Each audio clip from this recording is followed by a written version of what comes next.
For a decade, George and Amal Clooney were Hollywood's image of perfection. But at 64, George is done pretending. Amidst swirling $500 million divorce rumors, George has finally broken his silence, admitting it has been hell. He isn't talking about a legal battle. He is revealing the brutal exhaustion of being a trophy husband to a woman who rules the world. Is the marriage over, or is he just burned out? This is the untold story of the king who voluntarily gave up his crown. The exhaustion of the trophy husband. To understand the weight of George's confession, we must first look at the man he is today. Not the man on the movie posters. It is 2026. George Clooney is 64. In Hollywood years, that is the danger zone. It is the age where the charm starts to look like effort. Recently, George was spotted in Lake Como. He wasn't riding his motorcycle. He wasn't surrounded by supermodels and tequila. He was walking slowly, his back hunched, looking at the ground. He looked like a man carrying the world on his shoulders. When he said, "It has been hell," he was referring to the relentless, crushing pressure of his current life. The public sees the glamorous galas in Venice. They see the private jets, but they don't see the reality of the daily grind. George Clooney, the man who spent 50 years doing exactly what he wanted when he wanted, is now living a life dictated by someone else's schedule. Amal Clooney is not an actress. She is not a pop star. She is a titan of international law. She prosecutes war criminals. She advises the United Nations. She holds the fate of nations in her hands. Her work is serious. Her work is life and death. And in the face of that, George has admitted that he often feels. He has joked in interviews about being the arm candy or the trophy husband. The audience laughs. George smiles that famous, crooked smile, but look closer at his eyes. The humor is a shield. Imagine the psychological toll. You are George Clooney. You have 2 Oscars. You are a legend. But at your own dinner table, you are the least important person in the room. While your wife is discussing genocide in Sudan, you are thinking about a script for a tequila commercial. The intellectual gap is a canyon. George has confessed that he often feels stupid around his wife. He has to work twice as hard just to keep up with the conversation. It is a constant, low-level humiliation that eats away at the ego of a man who was once the alpha male of the industry. And then there are the twins, Alexander and Ella. George became a father at 56. He is raising toddlers in his 60s. While his peers are retiring to play golf, George is chasing children around a mansion. He admitted that he is shattered. "I was not designed to be a father at this age," he said. The physical demands are brutal. His back aches. His knees pop. He is perpetually sleep-deprived. This is the hell he speaks of. It is the hell of exhaustion. It is the hell of realizing that you have bitten off more than you can chew. It is the hell of maintaining a perfect image when inside, you just want to take a nap. The rumors of divorce aren't born from hatred. They are born from this exhaustion. Insiders say that George and Amal are living separate lives. Not because they hate each other, but because their worlds are fundamentally incompatible. She is in The Hague. He is in Los Angeles. They meet in the middle, tired, stressed, and disconnected. The public sees a power couple. The reality is 2 CEOs of 2 different companies trying to run a merger that is failing. But to understand how George ended up in this golden cage, we have to go back. We have to remember the man he used to be. The man who swore he would never ever do this. The man who promised never to love again. Before Amal, George Clooney was the ultimate cautionary tale of commitment. He was the eternal bachelor. In the 1990s, after his first marriage to Talia Balsam collapsed, George made a vow. He told Barbara Walters, he told his friends, he told the world, "I will never marry again. I will never have children." And for 20 years, he kept that promise. He lived a life that every man in America secretly envied. He had a pet pig named Max. He had a villa in Italy. He rode motorcycles without a helmet. He dated a rotating cast of waitresses, models, and reality stars. Relationships were fun, light, and temporary. If a woman started talking about curtains or commitment, George would gently show her the door. He was free. He was the king of cool. He was the Cary Grant of his generation. He built a fortress around his heart. He believed that he wasn't husband material. He believed he was too selfish, too focused on his career to share his life. This period of his life was defined by control. George controlled the narrative. He controlled his time. If he wanted to fly to Cabo for tacos, he flew to Cabo. If he wanted to spend 3 months shooting a movie in space, he did it. There was no one to answer to, no one to compromise with. Hollywood loved this version of George. He was the fun uncle, the prankster on set. He was safe because he was unattainable, but deep down, was he happy or was he just busy? Looking back at interviews from the 2000s, there is a hollowness to his answers. He talks about his friends, his boys. He talks about art, but he never talks about intimacy. He was a man living in a beautiful house with empty rooms. He had successfully protected himself from pain, but he had also insulated himself from joy. He was drifting. And then, in 2013, the drift stopped. The universe decided to play a joke on the eternal Bachelor. It didn't send him an actress. It didn't send him a model. It sent him a woman who was immune to his charm. It sent him the one person who could dismantle his fortress brick by brick. The unequal union. September 2013, Lake Como, Italy. A friend brought a guest to George's villa. Her name was Amal Clooney. She was 35. Lebanese-British. A barrister at Doughty Street Chambers in London. She walked into the room, and the air changed. George's father, Nick Clooney, was there. He later said, "I think we knew within minutes that George was in trouble." Why? Because Amal didn't care about his movies. She didn't ask him about Batman. She didn't swoon over Ocean's 11. She talked about the situation in Syria. She talked about international law. George, for the first time in decades, was intimidated.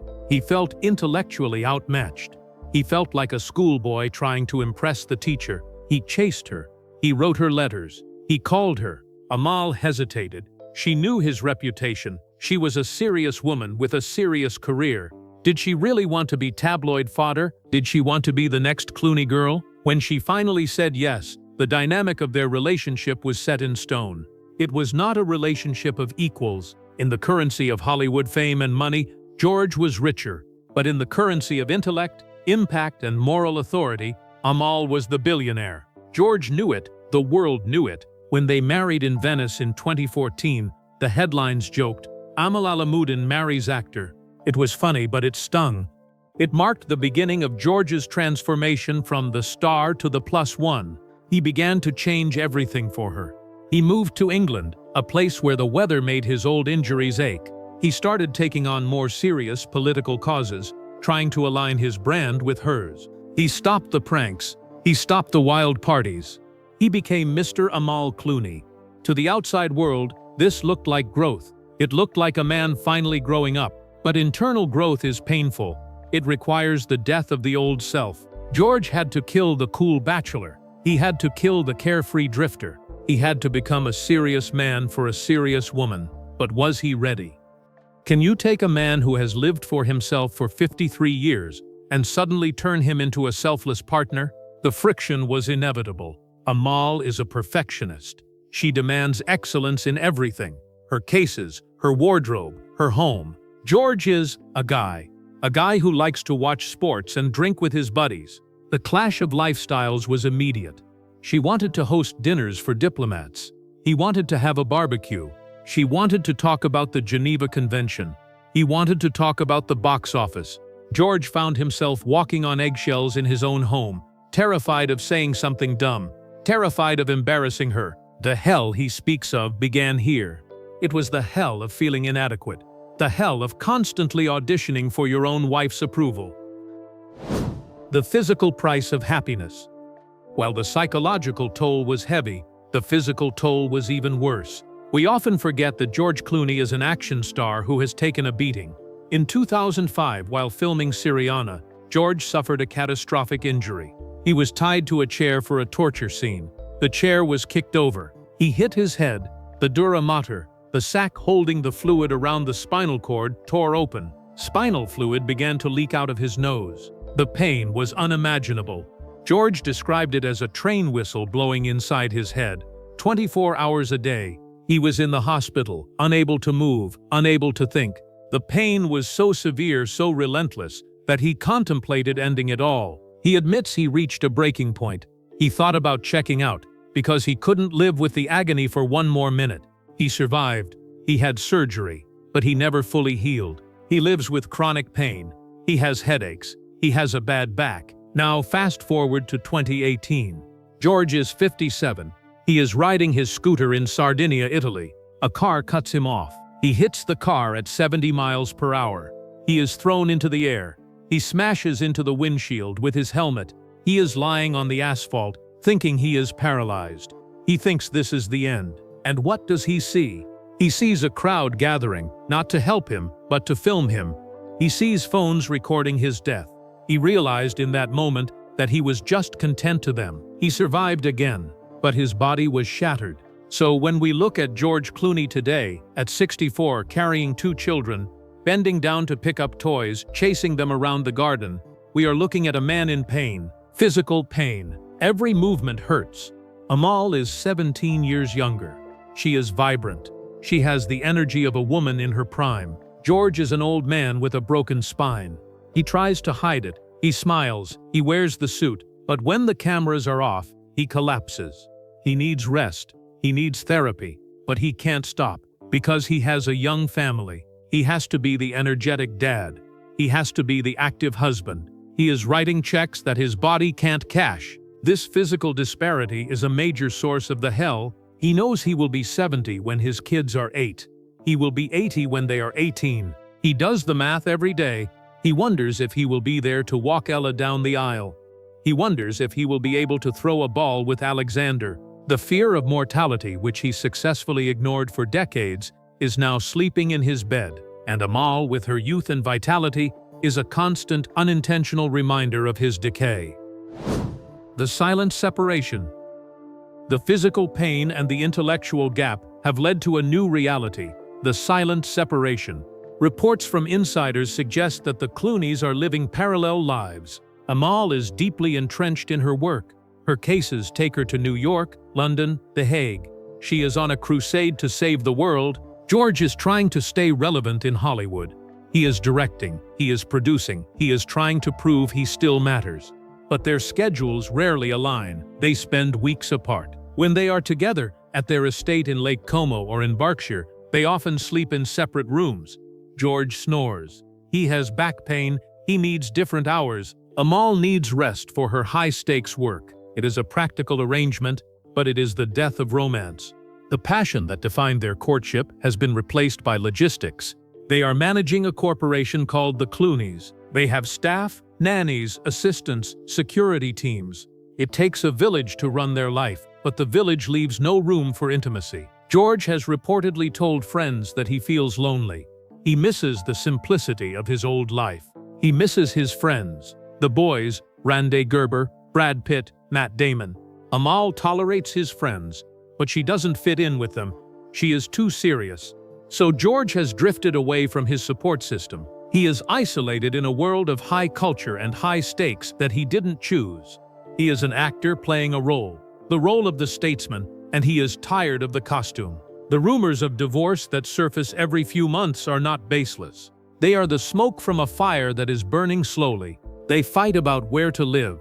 George loves America. Amal prefers Europe. They fight about the kids' education. They fight about George's safety. Amal hates the motorcycles. George hates being controlled. It is a constant friction, a war of attrition. And George, the man who used to charm his way out of anything, is losing the argument.